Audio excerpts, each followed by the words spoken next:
Basically cut करके वो जगह ओपन करने के बजाय अगर एक दूरबीन के माध्यम से जिसमें कैमरा भी लगा हुआ है, अगर उसकी मदद से हम और औजारों की मदद से हम होगी, आपको चीरे का निशान छोटा सा होगा, आपका खून कम जाएगा, अच्छे से सारी बीमारी भी दिखती है और आप जल्दी अपने काम पे लौट जाते।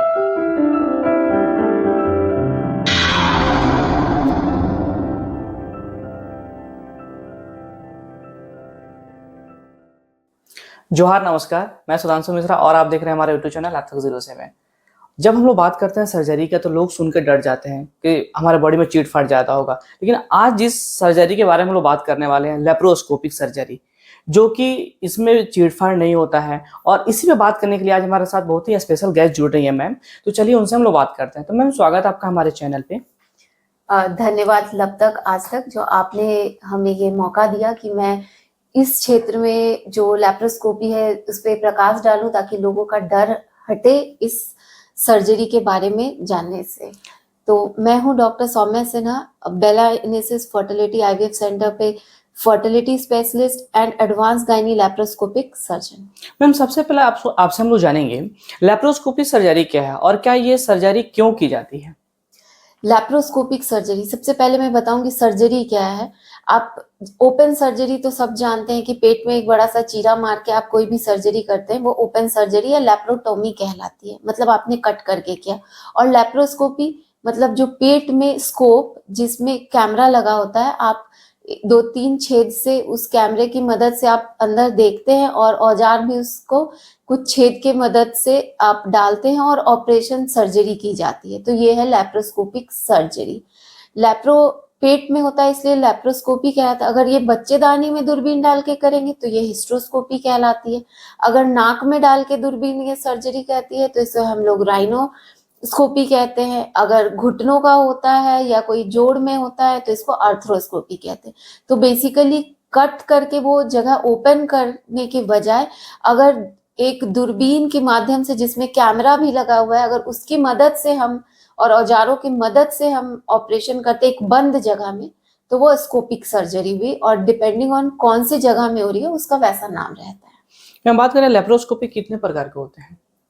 ये जैसे मैंने बताया कि जहाँ की सर्जरी हो रही है वो उस हिसाब से उसका नाम होता है। तो हर का बेसिक एक ही है कि आप एक बंद जगह में दूरबीन डाल के और छेद से औजार डाल के वहां का ऑपरेट करते हैं। जैसे मैंने बताया कि अगर आप घुटने में कर रहे हैं या कोई जॉइंट पे कर रहे हैं तो आर्थ्रोस्कोपी हुआ, कान में कर रहे हैं ओटोस्कोपी हुआ, नाक में राइनो, बच्चेदानी में डाल के तो हिस्ट्रोस्कोपी, और पेट में कर रहे हैं तो लैप्रोस्कोपी। लेप्रोस्कोपी सर्जरी की चैलेंजेस क्या क्या है।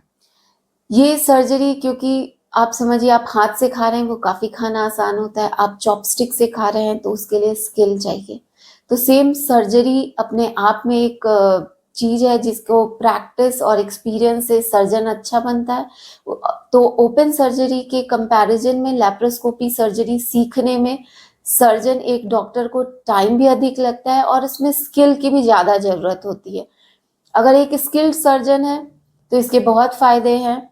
अच्छे से सर्जरी होगी, आपको चीरे का निशान छोटा सा होगा, आपका खून कम जाएगा, अच्छे से सारी बीमारी भी दिखती है और आप जल्दी अपने काम पे लौट जाते हैं। पोस्ट ऑपरेटिव रिकवरी भी इजी होती है। उसी में अगर आप ओपन सर्जरी में देखें, बड़ा चीरा लगता है, दर्द होता है, बेड रेस्ट में आप रहते हैं, बहुत दिनों तक काम पे नहीं जा सकते, दर्द भी काफी रहता है। तो ये जो जटिलता सिर्फ प्रोसीजर के कारण है, बेसिक दोनों सर्जरी का एक ही है कोई भी इलाज करने। मैं बात करें लेप्रोस्कोपी के क्या क्या फायदे हैं। फायदे तो मैंने आपको पहले बता ही दिया कि आप देखिए, आप चीरा छोटा लगता है, आपको खून कम जाता है, आप जो है जल्दी दर्द कम होता है, आप जल्दी से अपने काम पे वापस चले जाते हैं, नॉर्मल हो जाते हैं। और कई कितने सर्जरी तो ऐसे हैं जो डे केयर प्रोसीजर है, आप सुबह में भर्ती होइए, 6 घंटे बाद आप घर जाइए और आपको पता भी नहीं चलेगा कि आपके साथ कोई सर्जरी हुई। मैम हम देखते हैं कि अगर कोई डॉक्टर बोलता है ओपन सर्जरी है 5 आवर 6 आवर के, तो जो लेप्रोस्कोपी के ये कितने देर के सर्जरी होती है और ये कितना पेनफुल है। ये जैसे मैंने कहा, ये सर्जरी बहुत ही कम पेनफुल होता है क्योंकि पेन जो होता है वो बाहर के कट के कारण होता है ज्यादा। अंदर तो क्या है कि दोनों ओपन हो कि लैप्रोस्कोपी है वो सेम ही चीज होता है। हाँ, लैप्रोस्कोपिक सर्जरी में हम लोग कोई भी चीज काटते हैं तो उसको हम लोग पहले जलाते हैं और फिर सीजर या एनर्जी के मदद से, लेजर की मदद से कट किया जाता है। ओपन में हर चीज आप जैसे नॉर्मल सीजर या ब्लेड से कट करते हैं तो वहाँ ब्लीडिंग का खतरा भी ज्यादा रहता है, वहाँ पे इन्फेक्शन का चांस बढ़ जाता है क्योंकि खुला होता है, बाहर के वातावरण का इन्फेक्शन का चांस भी बढ़ता है। और लैप्रोस्कोपी में इन्फेक्शन का चांस बहुत कम होता है।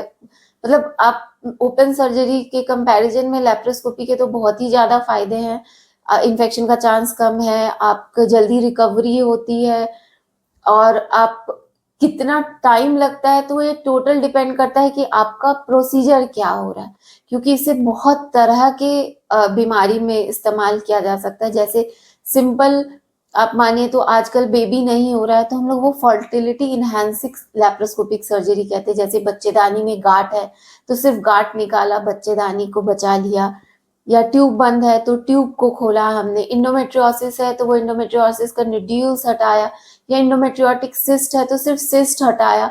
तो डिपेंडिंग ऑन कि किस तरह का ऑपरेशन है ये उस हिसाब से टाइम लगता है। और कुछ जो यूजुअल माहवारी की दिक्कत है, जैसे महीना ज्यादा आ रहा है या उस सूजन है बच्चेदानी में जिसके लिए पूरा बच्चेदानी हटाना पड़ रहा है, कैंसर की वजह से हटाना पड़ रहा है, तो हम लोग ये दूरबीन से की गई हिस्टेक्टमी होती है, मतलब बच्चेदानी हटाना। तो डिपेंडिंग ऑन किस तरह का ऑपरेशन हो रहा है इसका टाइम लगता है।